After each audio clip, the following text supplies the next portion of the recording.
Now we are joined by former CCHA Rookie of the Year, Ferris State Bulldog, as well as now professional hockey player, Brad Marek, joining us. Brad, welcome. Yeah, thanks for having me. It's always great talking to you. Absolutely. And we have this beautiful graphic here on the board, and obviously the pictures are sweet, but it sounds like you're going to be wearing a new uniform this upcoming season. Just tell us about where you're going and how that all went down. Yeah, obviously, first of all, loved my time in San Jose, and a great organization who's going to be building a big future and has a great prospect pool. So, looking forward to see their success, but hopefully not against my new team.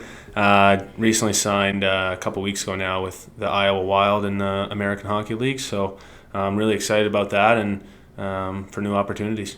Absolutely. And with that San Jose organization now moving into Minnesota's organization, obviously location is going to be a big change, but what are some things as far as hockey-wise that you've kind of learned about the differences between the two? Oh, yeah, I think, my time in San Jose was a big learning point for me, being my first year, getting to know the ropes of pro hockey and the day-to-day life like we were talking about before. It's a big switch from college hockey to where, you're more structured with school and different meetings and practice times, and in pro you have more flexibility. And so I will continue to see more of that, I believe, this year, where your main focus is hockey and, that's your job. So, workouts and skates every day, and then 2-3 games on the weekend. And I'm excited to get things going in Des Moines. Yeah, and getting into that especially, it's a much different level of hockey you're playing, and especially schedule-wise. A lot of people know about it, but they really don't know the details. What's the difference in a day of life for you playing at the professional level compared to, playing at Ferris State, even playing in high school and you're playing in juniors as well?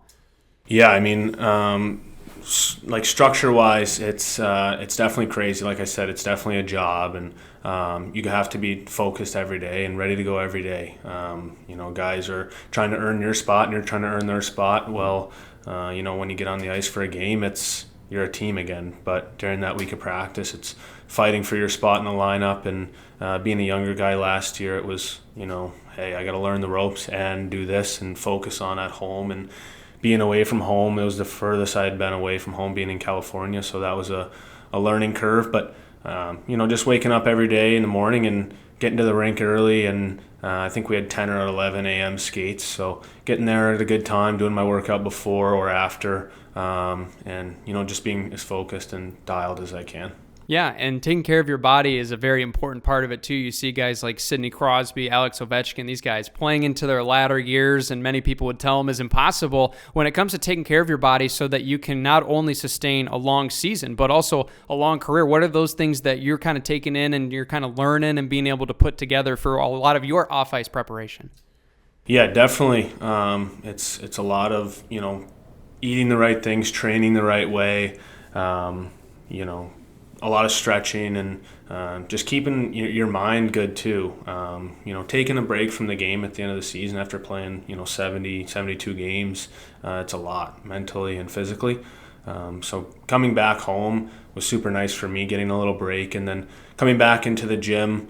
Shout out JD Fit, by the way. Oh, a little shout out there. Yeah, John Durante, my trainer, he's unbelievable, doing a great job with me. So that's another thing, just being able to have somebody to come home and just kind of say, hey, take care of this, and he really does take care of me really well. So I recommend anybody in this area. I mean, it's been the best thing for me, seriously. Like, I'm not trying to pump his tires too much. He knows. Sure. He knows. I wouldn't, but no, him and Dan, they do a great job. With training high school athletes, college athletes, and me being one of his first couple pro clients. It's been awesome. Nothing but great things to say. For sure. And what are some of those things that you think, especially kind of your approach, a lot of the things that you've done with a lot of that preseason training, a lot of those strength and recovery things that you think has really kind of helped propel you to be able to sustain that big, long pro season, which is a lot more physically and mentally taxing than probably a lot of people would think?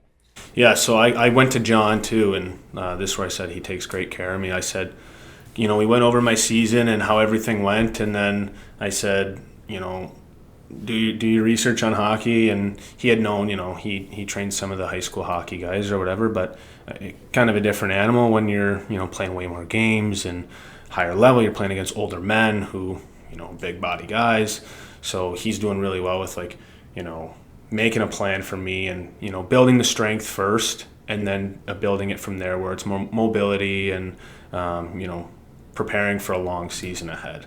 Absolutely. And when it comes to food, is there anything that you've cut out that you're like, man, if I could go back and be able to eat some donuts or whatever, is there something that you miss on being on a little bit of the diet and a little bit more peculiar on what you're putting into your body? Yeah, no, I miss like, well, if I don't be completely honest, my girlfriend will probably say something because she'll watch this. But no, I do like to enjoy ice cream every once in a while. But right. I try to eat the healthy ice cream now, like the Halo Top ice cream. You know? But I'm like, hey, it's not that bad for you, so I'll enjoy that. But no, cutting out like, you know, some of the sweets more or less is important, and I've seen, you know, tremendous steps in, you know, since I've been a pro and being like, okay, this is my job. I gotta tone it down on the sweets and this, which sucks because I do have a pretty good sweet tooth, but no, it's good. Yeah, kids watching this, if you want to make it to the pros, dial down the ice cream a little bit. That's right. Eat the healthy kind. There you go. So for sure, yeah. And so going back to, you know, kind of your journey, a lot of players, you know, go through the high school level, then they start to get to juniors and they try to make that step by step. You had a little bit of maybe an unorthodox trip where you got to juniors a little bit faster and didn't spend as much time at the high school level. Just talk about that unique opportunity and how that really kind of impacted the way you were looking at that progression to get to eventually college where you were playing in your hometown. Yeah, no. Being a 16-year-old kid getting drafted in the USHL was unbelievable for me, and a great honor under Mike Watt and Bloomington Thunder at the time.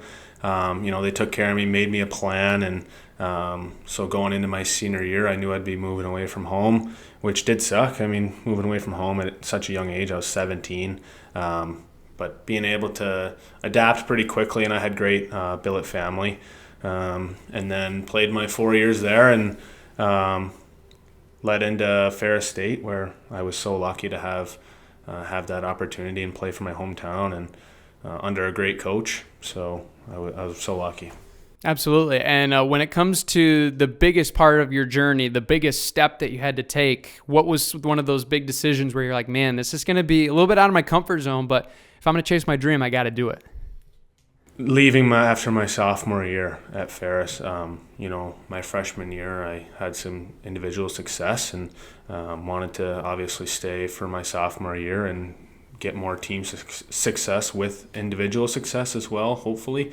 And I did well individually again, and our team did better, which was great. I mean, won in the first round of playoffs, and Jason Branchaw's overtime goal, I'll probably never forget that. That was pretty sweet in Bowling Green. Sweeping that series was unbelievable. You know, then having to make the decision in the summer if I wanted to stay or pursue a professional hockey career, and you know, that's been my goal since I was a young kid. So it was a tough decision, but at the end of the day, it was what I needed to do. Yeah, what inspired you originally? You know, I want to play in the NHL. That's my childhood goal, and I'll do anything to chase it. Just growing up, being around hockey, my dad had played, and my cousin had played as well, and two men in my family that I look up to, you know, greatly. You know, from there on, I was instilled a hardworking mentality through hockey and life, and you know, you always want to play at the highest level you can play, and that was the NHL. So watching it on TV and seeing Kunitz bring the cup back here in 2006, I got to go see the cup, and it was like, I want that, you know, I don't want anything else. And so from there on, it was, I don't want to be anything but a hockey player. So that's all I've ever really known and all I've ever really aimed for, and had lucky enough to have an amazing family to support me. For sure. One last question for you, Brad. We appreciate the time. When it comes to this local community, obviously, even though you're at the professional level, you're still coming back to Big Rapids. You're still seeing all the town folk. What does this community especially mean to you now that you're playing at the level and really coming back to the community that you grew up in and had that dream to eventually get to where you are, and now kind of coming back and seeing that go full circle? It's been a dream come true, to be able to come back to Big Rapids and see the people that I've grown up with, and whether it was go to school with them or, you know, my friends older than me or family being around here. It's Big Rapids will always have, you know, a special place in my heart where I can come back here and train and skate and see all my old friends and be close to Grand Rapids or go to sporting games. If I get back early enough in the season, hopefully not this year, hopefully make the playoffs. Sure, but, of course. See some of the games and do little things like that. And I know, not looking too far ahead, but in November, we play the Griffins here on a Friday, Sunday, and Ferris actually plays on Saturday at home. So I think I'm going to try to come out and see that game. And so just stuff like that. I mean, this will always be home, and always come back here. It's awesome. Awesome. Yeah. And before anybody else asks, can we get the tickets to go see you? All right, sweet. Absolutely. Brad Marek, everybody from the Iowa Wild. Be sure to buy his sweater, guys. It's going to be a sweet one. So, Brad, thank you so much for joining us, man. Thank you so much, as always.